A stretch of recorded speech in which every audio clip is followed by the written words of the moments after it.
Silêncio no ar, como se 11 pessoas tivessem decidido um dia que o mundo ainda não estava pronto para ouvir o que elas sabiam.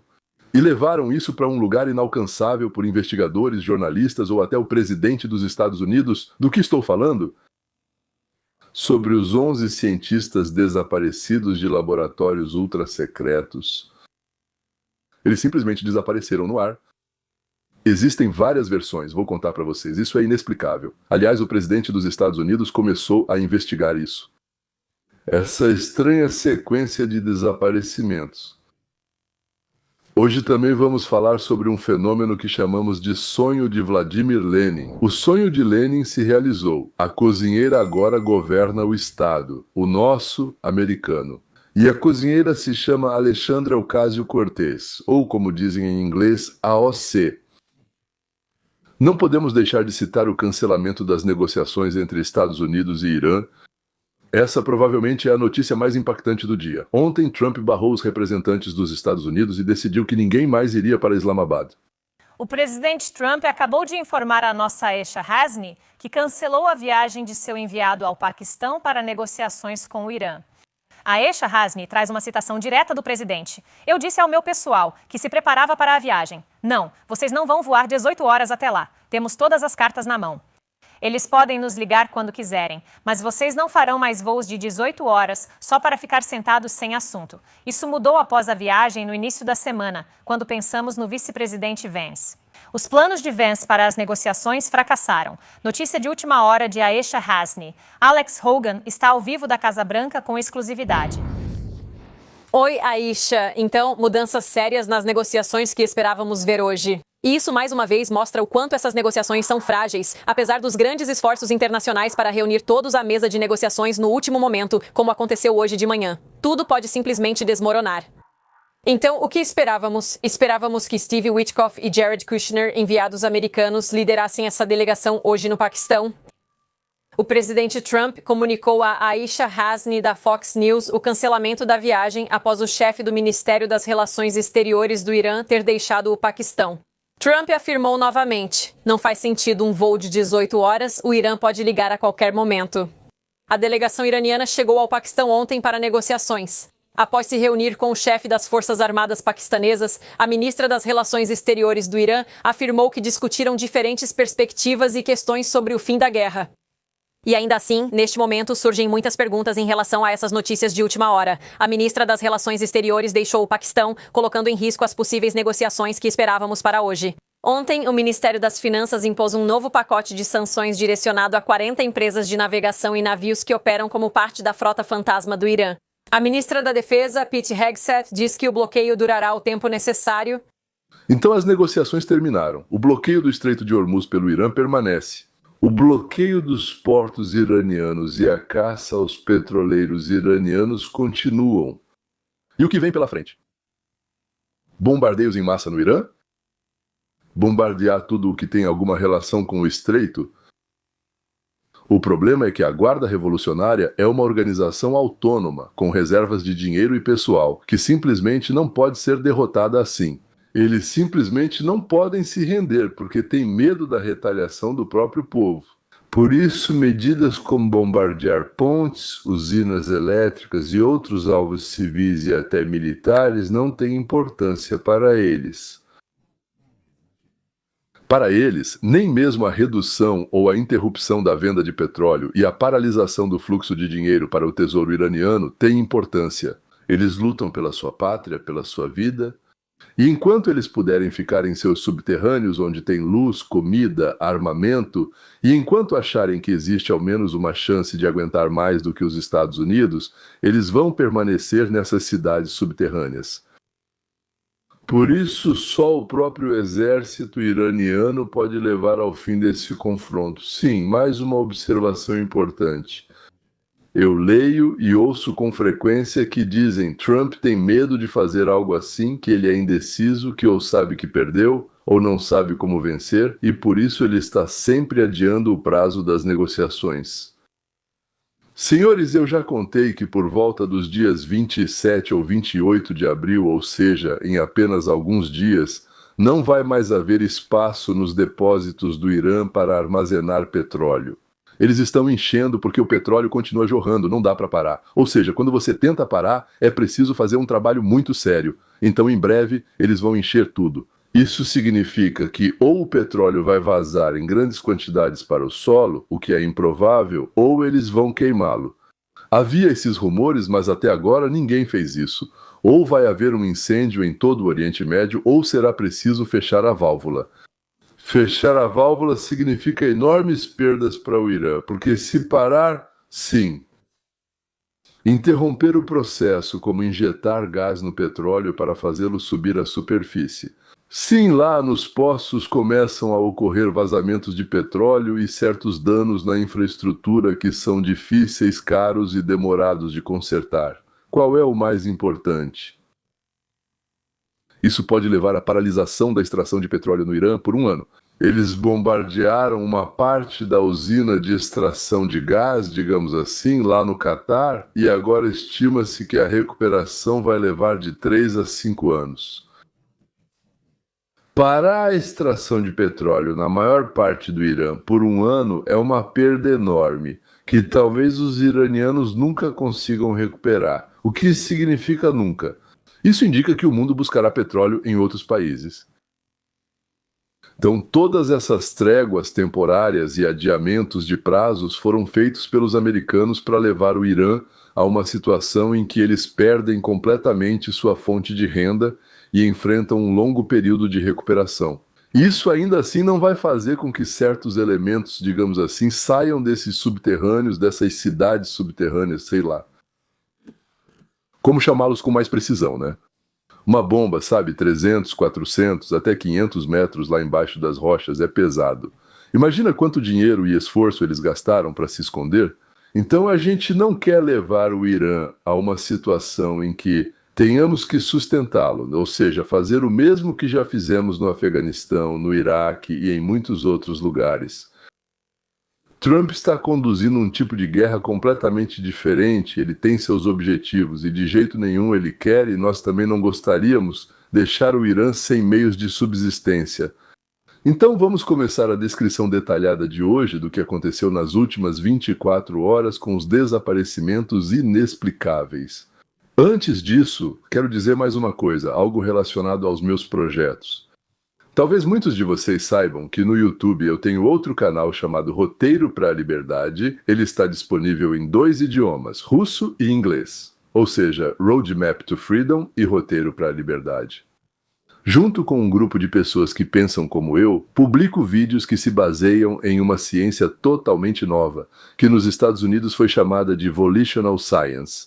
Bem, em uma tradução compreensível para o português, isso soa da seguinte forma: ciência sobre as relações entre indivíduos que possuem livre-arbítrio.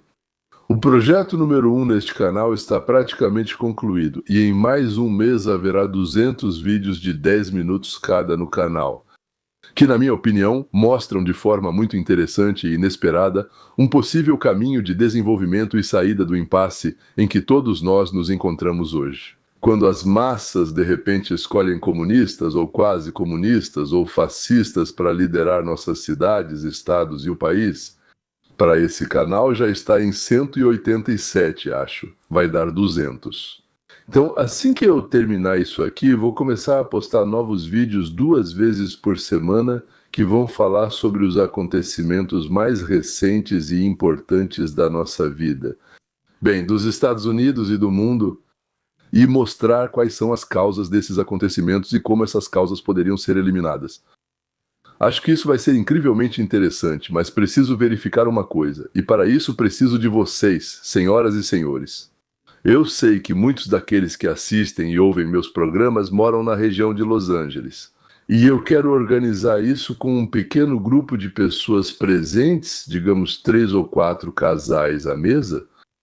Talvez precise encontrar essas pessoas lá novamente ou com outras. Eu não sei, mas acho que daqui a umas 3 ou 4 semanas, talvez em um domingo à noite, organizar um encontro em casa com pessoas pensantes e interessantes de diferentes países. De gerações, com pessoas que compartilham ideias. Hoje, divergências de opinião são infelizmente necessárias. Se você mora em Los Angeles e gostaria de participar, não estou falando de uma reunião partidária, mas de uma noite à mesa com famílias. Quero enfatizar, minha esposa e eu, e mais 3 ou 4 casais que eu gostaria de escolher por critérios que não vou detalhar agora. Se você tiver interesse, escreva para mim no endereço que vou colocar no primeiro comentário, leon.weinstein@gmail.com. Mas não escreva apenas "quero ir", por favor. Em vez disso, responda a 2 perguntas. Primeiro, descreva um momento em que você mudou completamente de opinião sobre algo importante para você, o que aconteceu e por quê. E o segundo, qual é a pergunta que está te ocupando agora, para a qual você ainda não tem resposta? Não precisa ser algo global, pode ser qualquer uma. E, resumidamente, literalmente um parágrafo sobre você, um parágrafo sobre você. O mais importante, o que é realmente essencial, o que você gostaria que eu soubesse? Ter senso de humor é um grande diferencial. Não é um teste de inteligência ou qualquer outra coisa. É uma tentativa de encontrar pessoas diversas cuja opinião eu gostaria de ouvir. Então, peço desculpas se você enviar algo e não receber uma proposta. Quero manter os critérios desconhecidos por enquanto por um motivo compreensível. Agora eu mesmo leio e respondo ambas essas perguntas. Os e-mails estarão no primeiro comentário. E agora então vamos direto para os cientistas desaparecidos. O primeiro desaparecido foi Anthony Chaves. 8 da manhã, uma terça-feira comum de maio de 1925, saiu de casa no subúrbio de Los Alamos, sem jaqueta. Isso é Novo México, lá nas montanhas o frio da manhã ainda persiste, na mesa da cozinha ficou um café inacabado. O celular estava carregando, o celular na carga, ou seja, a pessoa saiu por pouco tempo. Hoje em dia, digamos assim, você não vê pessoas saindo e deixando o celular carregando. Os vizinhos o viram andando devagar e pensativo pela rua até virar a esquina. Depois, ninguém mais o viu. Nenhum vestígio, nenhum bilhete, apenas um smartphone limpo, absolutamente vazio na mesa, restaurado para as configurações de fábrica e, por algum motivo, colocado para carregar. Como se a pessoa tivesse se apagado sozinha antes de ir embora. Mas 4 dias depois, a história se repetiu. Mônica Racine Teresa, engenheira aeroespacial no mesmo laboratório de Los Alamos, foi fazer uma trilha com amigos nas montanhas da Califórnia.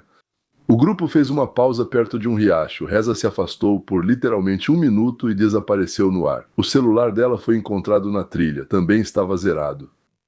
Investigador. Inicialmente, os investigadores não sabiam e não conectaram esses casos, mas pessoas desaparecidas, na verdade, não são raridade. Alguns fogem, outros fazem mais alguma coisa, mas depois começaram a olhar com atenção, e o que viram os fez ficar em silêncio.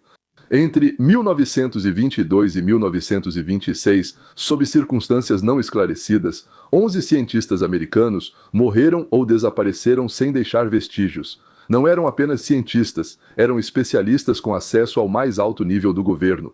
Físicos nucleares, astrofísicos, desenvolvedores de superligas para naves espaciais, especialistas em fusão termonuclear.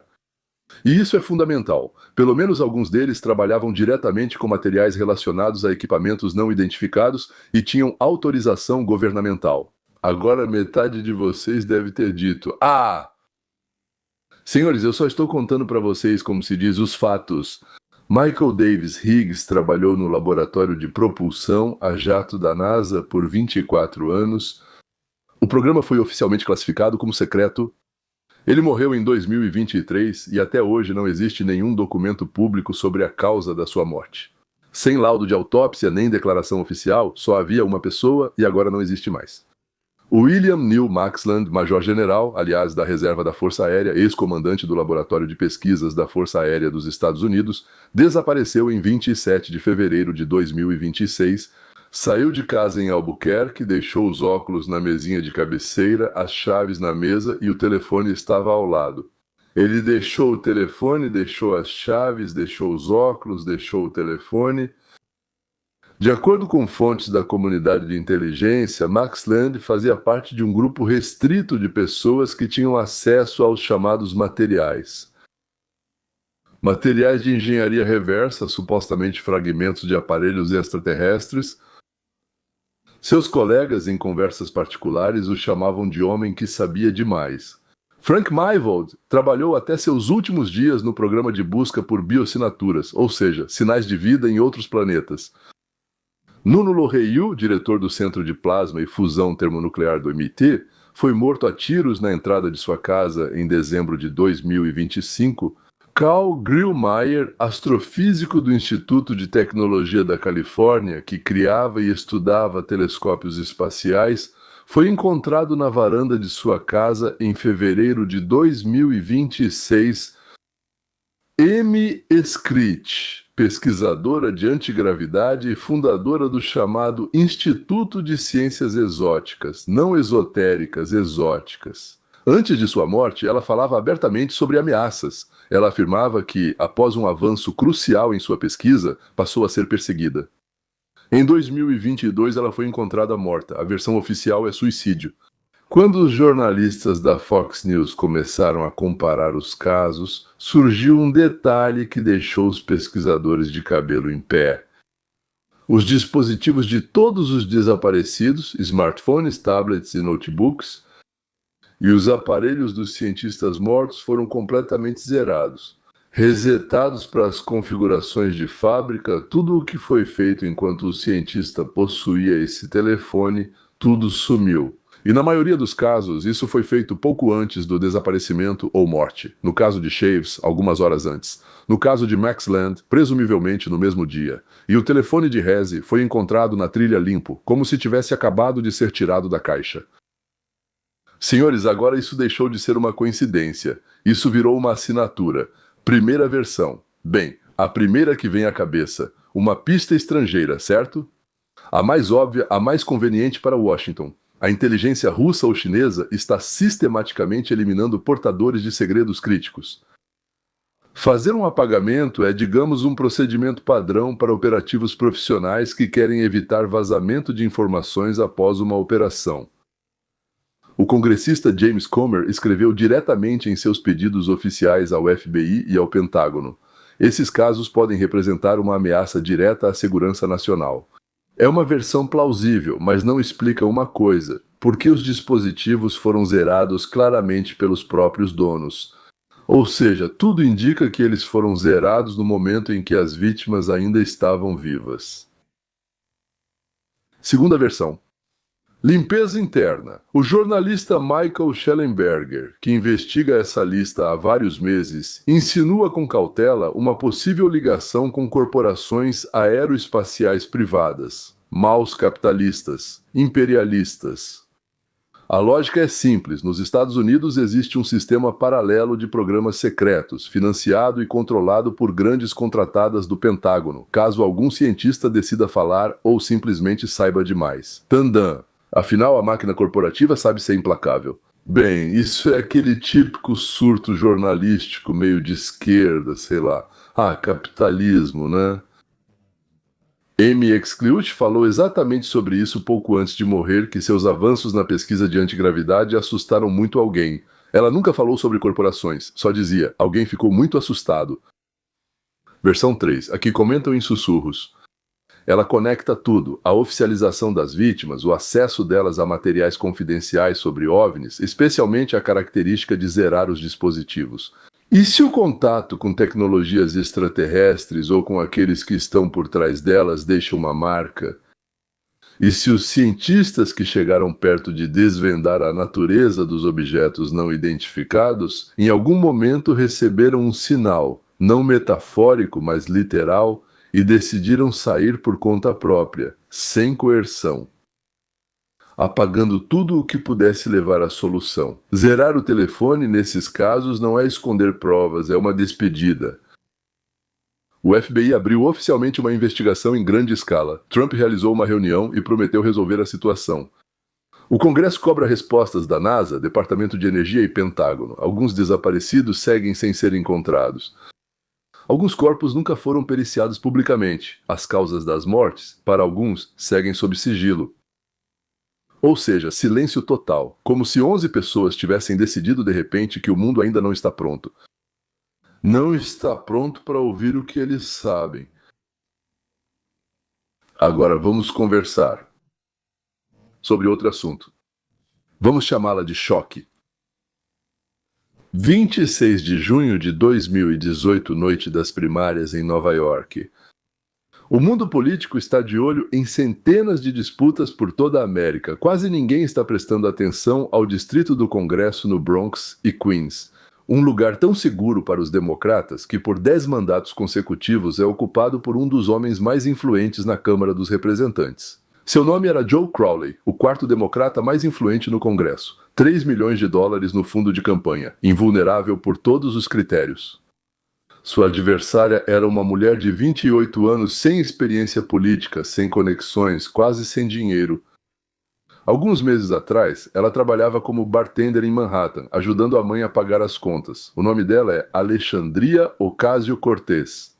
Ela o venceu com uma diferença de 15 pontos. O establishment não foi apenas derrotado, ele foi humilhado. E a pergunta que surgiu naquela noite foi: quem realmente fala em nome do Partido Democrata? E até agora essa pergunta não foi respondida. Hoje nós vamos responder a essa pergunta. Quem é AOC? De onde ela realmente veio? O que ela fez? Por que metade dos Estados Unidos a adora e a outra metade a considera um desastre ambulante? E o mais importante, essa mulher pode se tornar presidente dos Estados Unidos? Até o Congresso. Uma história real. Alexandria Ocasio-Cortez nasceu em 1989 no Bronx. O pai dela, Sérgio, era arquiteto. A mãe, Blanca, é de Porto Rico. Família trabalhadora, muito esforço, mas poucas sobras. Para que ela estudasse em melhores escolas, a família se mudou para o subúrbio branco e de classe média de Westchester, um mundo totalmente diferente. Alexandria se mostrou muito capaz, participou de Olimpíadas Científicas e até deram o nome dela a asteroides. Por seus trabalhos em microbiologia. Ela entrou na Universidade de Boston e se formou com louvor em economia e relações internacionais. Depois, o pai dela ficou doente com câncer de pulmão e faleceu em 2008. Ela tinha 18 anos e as contas do tratamento eram enormes. A casa da família ficou ameaçada de ser perdida, e a formada em economia voltou para o Bronx, foi trabalhar atrás do balcão de um bar e começou a mandar dinheiro para a mãe. Seus apoiadores adoram essa história. Os críticos riem. Era uma jovem que sacrificou suas ambições pela família. Não vejo nada de engraçado nisso. Ascensão. Como a bartender se tornou deputada? Alexandria Ocasio-Cortez não decidiu se candidatar, ela foi recrutada. A organização progressista Justice Democrats, em 2017, procurava candidatos, não advogados e empresários, mas representantes da classe trabalhadora. O irmão de Alexandra sugeriu sua candidatura. A organização a encontrou, verificou, treinou, ajudou a construir a infraestrutura e a direcionou para a disputa contra Crowley. Aquela mesma que todos achavam impossível de vencer.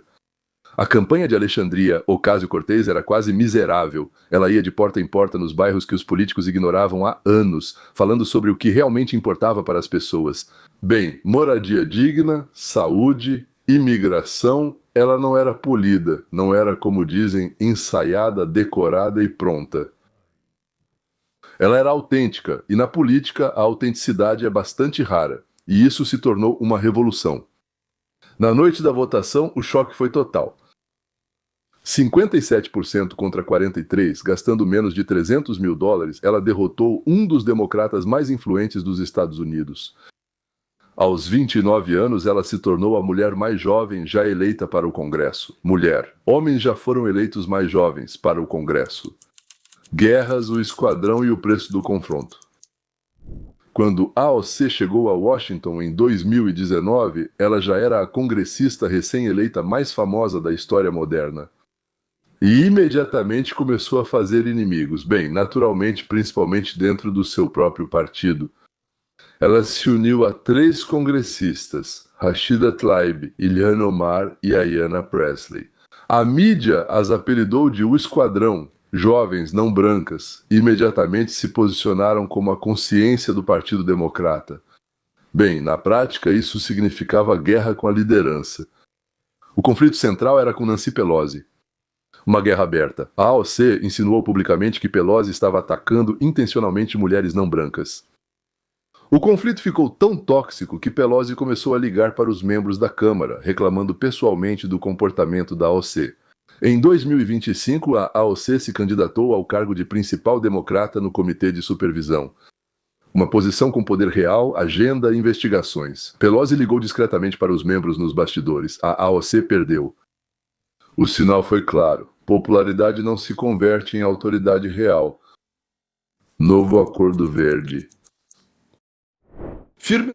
O principal projeto legislativo de AOC é eliminar as emissões de carbono em 10 anos, garantindo a cada americano um emprego, assistência médica, moradia e educação. Ou seja, o custo estimado fica em torno de 50 a 93 trilhões. Não são milhões, não são bilhões. Trilhões. Para comparação, toda a economia dos Estados Unidos produz cerca de 25 trilhões por ano, sendo que isso é 1/4 da economia mundial.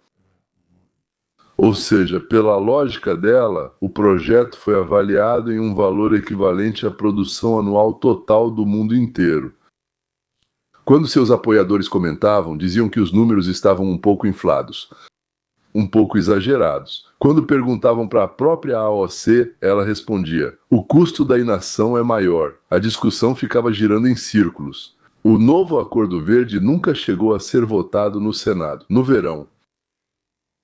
No ano de 2020, após o assassinato de George Floyd, a AOC se tornou uma das vozes mais ativas a favor do corte de verbas da polícia, ou seja, tirar o financiamento da polícia. Não é reforma, é exatamente corte de financiamento. Corte de verbas da polícia significa corte de verbas da polícia, disse ela. Ela não estava interessada em meias medidas. Nas eleições de novembro de 2020, os democratas perderam vários distritos que deveriam ter vencido. Deputados de distritos competitivos culparam abertamente o grupo. O slogan ajudou os republicanos a pintar todos os democratas como radicais. Nancy Pelosi declarou diretamente que o corte de verbas da polícia está morto, assim como o Partido Democrata. Escândalos. A Alexandria Ocasio-Cortez é uma das políticas mais escrutinadas dos Estados Unidos. Muitas coisas que dizem sobre ela são falsas, mas também existem episódios reais. A Alexandria Ocasio-Cortez costuma enfatizar seu diploma em economia. Ela tem todo o direito de se orgulhar disso, o que torna especialmente notável o fato de que ela publicamente confundiu Milton Friedman com John Keynes, chamando-o de Milton Keynes. São dois economistas famosos que representam pontos de vista diametralmente opostos. Confundir os nomes deles diante das câmeras é um erro que deixaria até um calouro em uma situação embaraçosa. Seus críticos dizem: o diploma é só um papel, não é conhecimento de verdade. Seus apoiadores dizem: todo mundo comete deslizes de vez em quando. Eu, pessoalmente, pergunte para mim. Ela não entende de economia, né, apesar de ter formação relacionada. É isso. Ela também se envolveu em confusões internacionais. Em fevereiro de 26, na Conferência de Segurança de Munique, em um dos fóruns diplomáticos mais prestigiados do mundo, Alexandria Ocasio-Cortez declarou que a Venezuela está localizada ao sul do Equador. A Venezuela está localizada no norte da América do Sul, ao norte do Equador. Geografia escolar básica, que talvez as pessoas que vivem daquele lado, em algum lugar por aí, não saibam, mas morando aqui, como assim, né? Não sobre as questões de Taiwan, mas deu uma resposta que os observadores chamaram de confusão verbal. Confusão de palavras? Bem, confusão verbal, ok. Até mesmo comentaristas simpáticos reconheceram, não foi o melhor momento para a AOC. Para uma pessoa de quem se fala como possível presidente, uma apresentação insegura no cenário mundial é uma questão séria de preparo.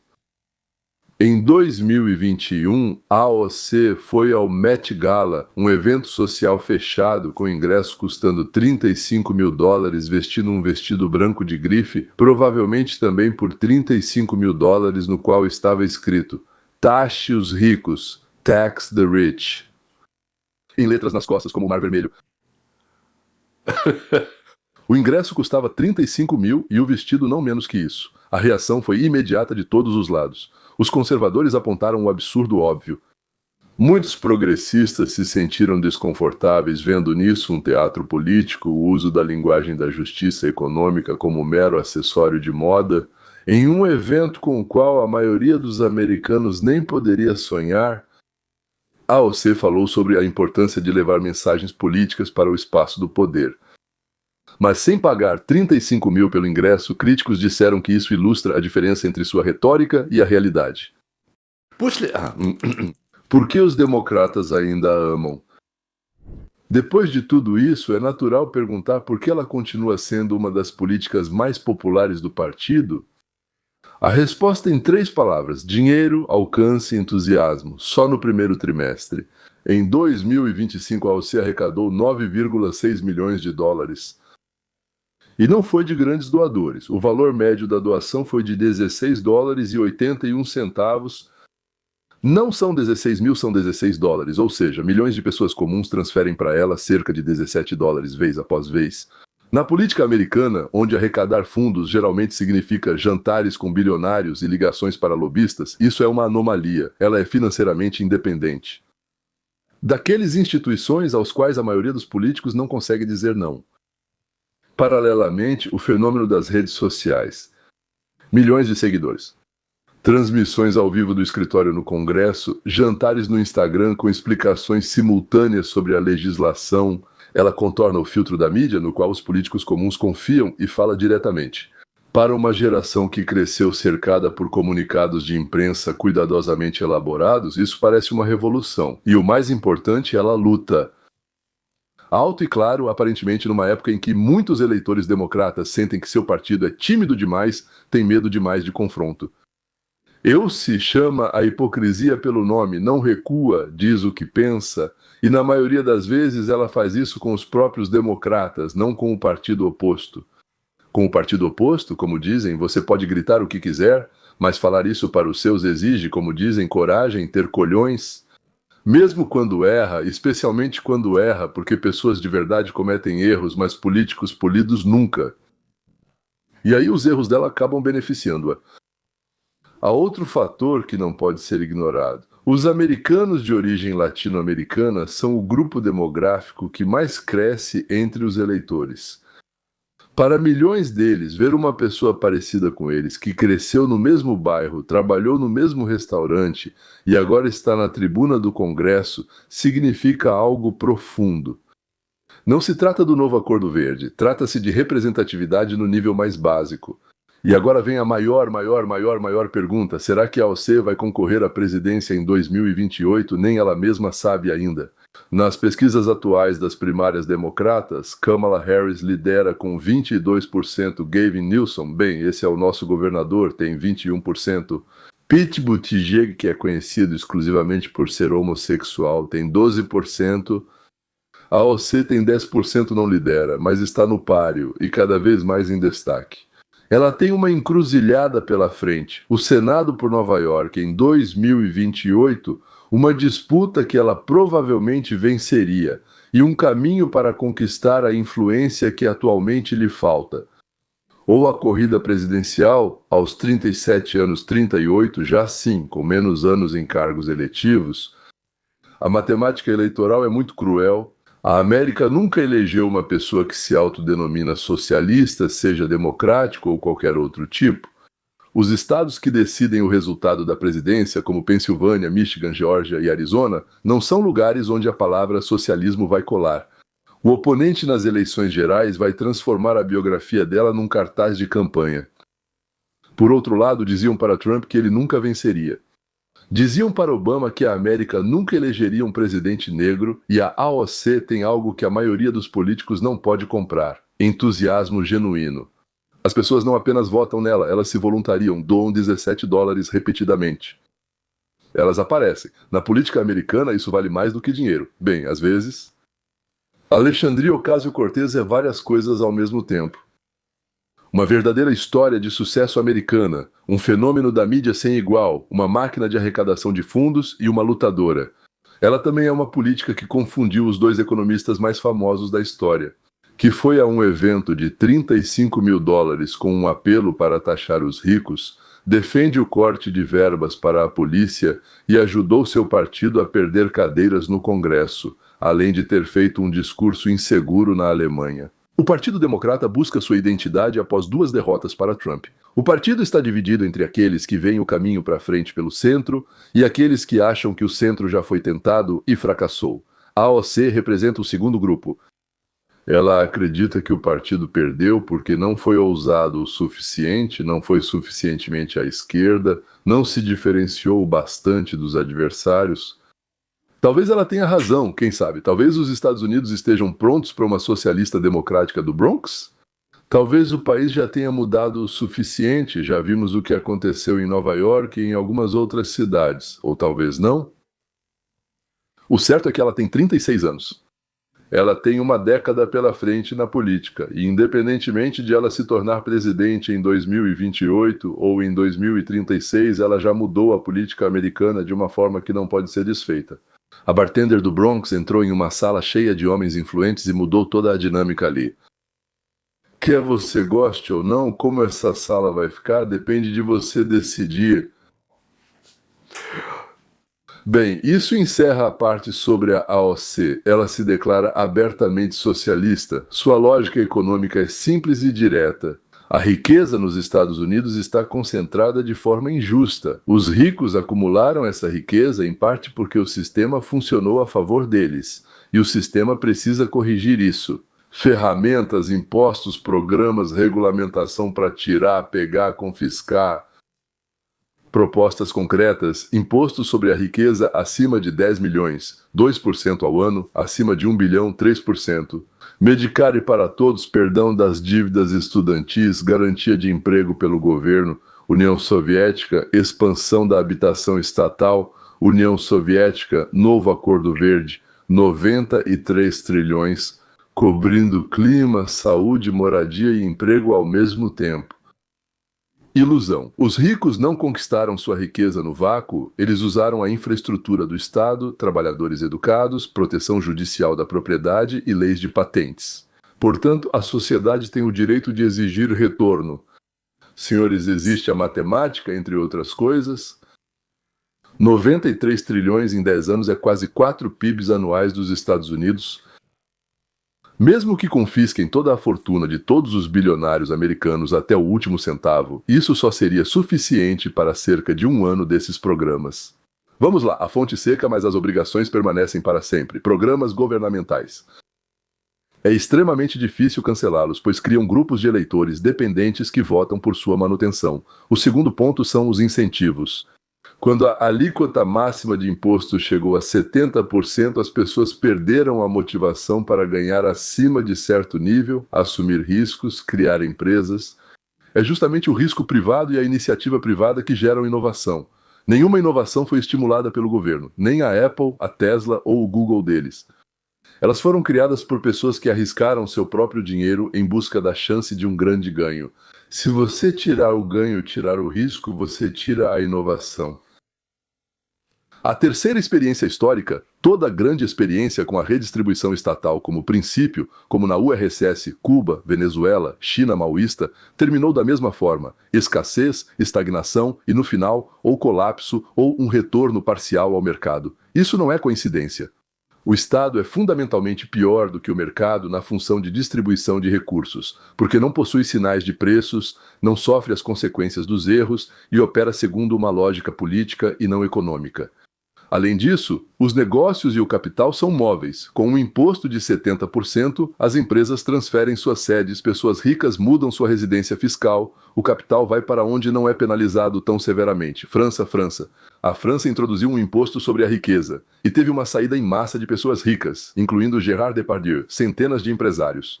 O imposto teve que ser cancelado às pressas porque gerava menos dinheiro do que custava para a economia. O que mudaria se a AOC se tornasse presidente? Aqui é importante ser preciso. O presidente dos Estados Unidos não aprova leis de forma unilateral. O Congresso precisa votar, o Senado pode bloquear, os tribunais podem anular. Por isso, o novo Acordo Verde completo não será aprovado sob ela, mesmo que vença.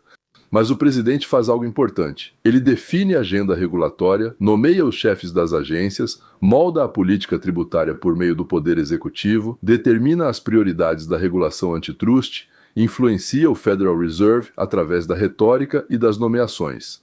E, o mais importante, define o clima cultural e político. Aquilo que o presidente chama de normal torna-se comum, torna-se norma. Riscos específicos sob a presidência de AOC. Pressão regulatória agressiva sobre grandes empresas e o setor financeiro, aumento da incerteza para investidores, enfraquecimento do dólar devido a grandes gastos públicos, fortalecimento do papel do Estado na saúde e na energia, de maneiras que historicamente reduzem a eficiência com provável saída de capital e empresas mesmo antes da aprovação da lei. Eu nem sei se a Alexandria realmente acredita que o que ela propõe é bom, ou se ela simplesmente não se importa com nada, além de conseguir poder e dinheiro. No começo, ela me pareceu uma idiota. Depois achei que ela estava apenas interpretando uma revolucionária intransigente. Agora eu acho que ela não entende de economia, na verdade não entende muito bem como o mercado funciona, não é muito inteligente, mas é muito astuta e tem uma qualidade necessária para o sucesso. Ela está disposta a passar por cima de tudo, sem se preocupar nem um pouco com a aparência que tem nesse momento. Ela é, por um lado, uma tola, mas por outro lado, incrivelmente perigosa. Mas talvez seja exatamente isso que as pessoas sonham em colocar no poder. Talvez sejam as pessoas dela que estão trabalhando para eliminar os principais adversários, trabalhando para tirar Gavin Newsom e Kamala Harris. Não me surpreenderia se ela fosse a fonte das informações comprometedoras sobre o casal, da campanha eleitoral da cozinheira, que também é símbolo da insanidade do Partido Democrata, sua eleição para o Congresso e, possivelmente no futuro, para o Senado ou, caros espectadores, ainda mais além. Tão absurdo quanto eleger Hitler como chanceler, mas igualmente possível. Espero que ainda assim os Estados Unidos não sejam a Alemanha e que funcionem os mecanismos que impedem esse pesadelo de se tornar realidade. Eu, pessoalmente, acredito na América. Não cegamente, mas com a compreensão de como este país realmente funciona. Ela já esteve várias vezes à beira do abismo, no limite, por assim dizer. Toda vez havia pessoas que faziam o país voltar atrás. Algumas instituições funcionavam, alguns mecanismos funcionavam. Isso não é acaso, isso é projeto. Os pais fundadores que sobreviveram à tirania criaram um sistema com um número excessivo de freios, justamente para o caso de alguém carismático, convicto ou simplesmente determinado o bastante tentar destruir o que funciona. 3 poderes, uma imprensa mais ou menos livre. Mais ou menos. Juízes independentes, direitos dos estados. Tudo isso não é burocracia, é proteção contra nós mesmos. Isso torna a nossa vida mais complicada. É mais difícil conseguir o que queremos, mas também é mais difícil para o outro lado conseguir o que quer. Os americanos também sabem escolher certo, principalmente quando parece não haver opção certa. Eles escolheram Reagan quando o país estava sufocado pela estagflação e pela pressão soviética, e quando faziam uma escolha errada, depois corrigiam. Isso é democracia, não é perfeita, mas permite corrigir erros. Eu não sei o que vai acontecer em 2028, mas eu sei que um país que se reelegeu depois de tudo o que aconteceu nos últimos anos, esse país não vai falhar.